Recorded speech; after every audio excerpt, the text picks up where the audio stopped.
Hello and welcome to this episode of If Walls Could Talk. I'm Michael Levitt, Associate Editor of Walls and Ceilings magazine.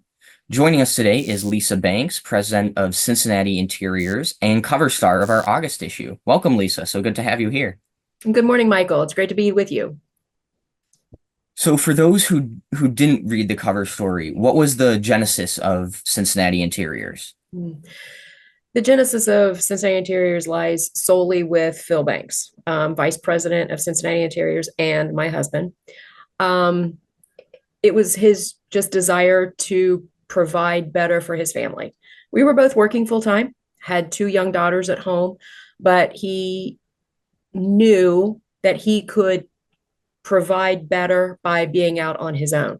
So that was the whole impetus. He wanted to start his own company. He felt he had the knowledge and strength and just desire to do so. And so we just jumped in. And so we probably had it easier than most small startup businesses.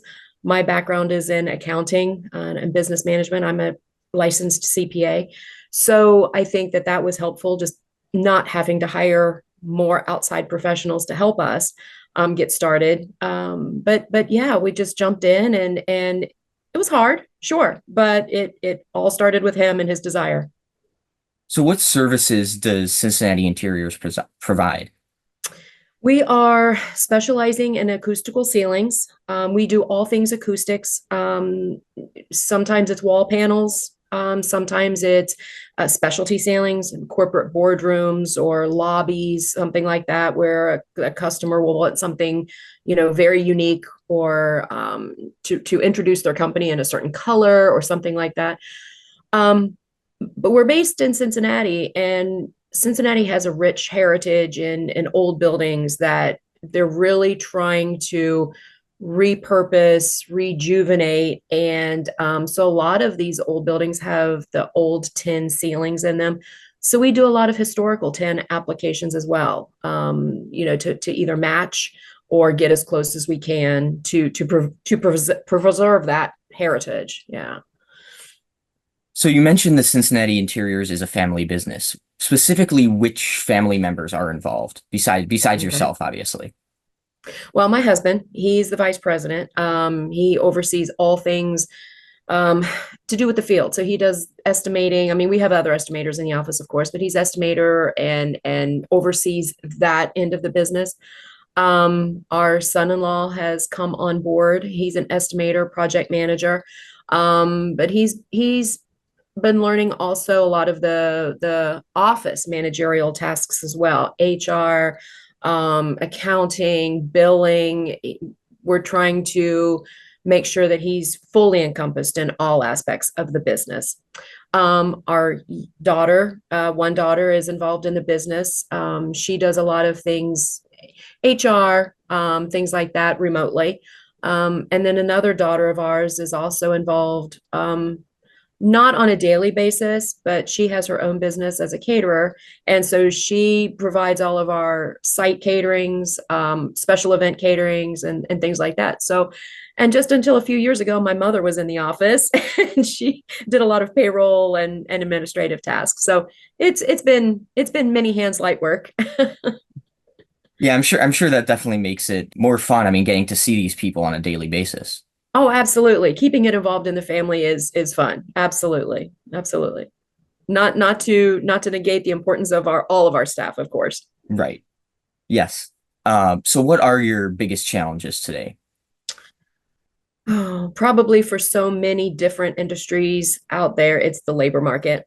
Finding people who are interested in the trades, finding folks who want to turn that into a career, not just a job, but a true career. But we have, I think, done well. We will hire anybody interested.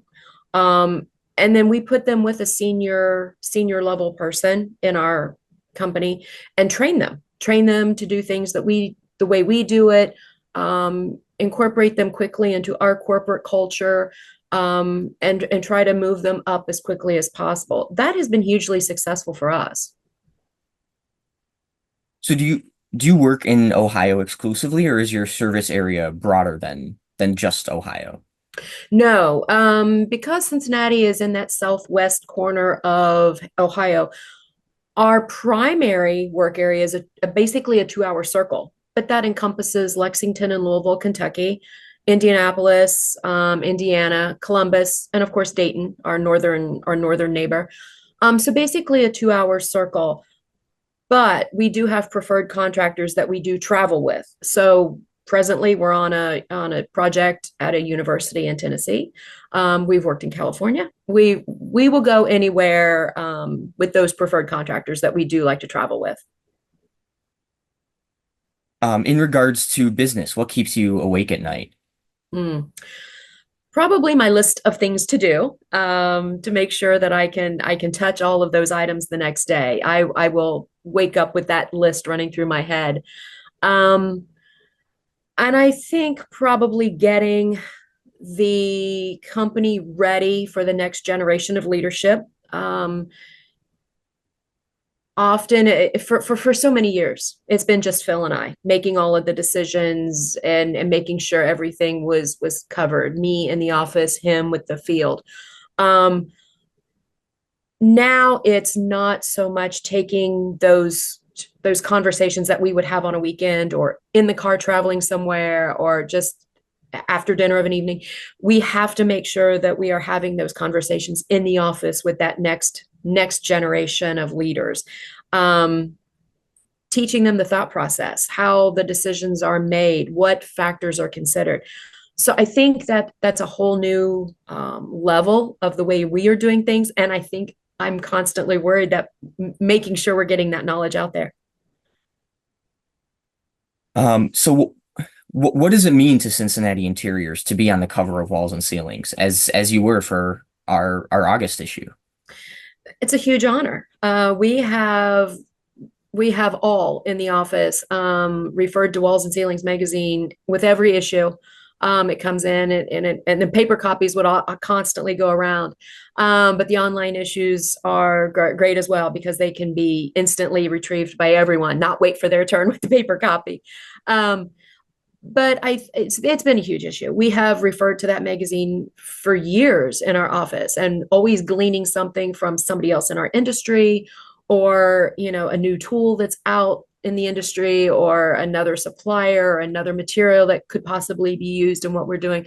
So it's an honor. We have looked at it and gleaned information from it for years. And so now, to be included or featured is a huge honor. Is there anything else you want to say? No, I don't think so. It's been fun in this process, being the cover story. I think it was eye-opening for all of us to kind of think back to the very beginning of, gosh, how did this get started? It's been so long, but then how has it progressed to be what it is today? And so that's been kind of nice to take that pause and think back and just be featured, and it's been fun. So if anyone has any questions for you, where can they reach Cincinnati Interiors? Well, we're located in Cincinnati. You're welcome to email me at lisa@cincinnatiinteriors.com. We have a website that you can also reach us through, www.cincinnatiinteriors.com. So yeah, welcome any calls or messages if we can help. So that is all the time we have today. I want to thank Cincinnati Interiors and especially Lisa for their time today. And like Lisa, please visit wconline.com for more videos, podcasts, and other brand products. And on behalf of Walls and Ceilings, thank you for listening.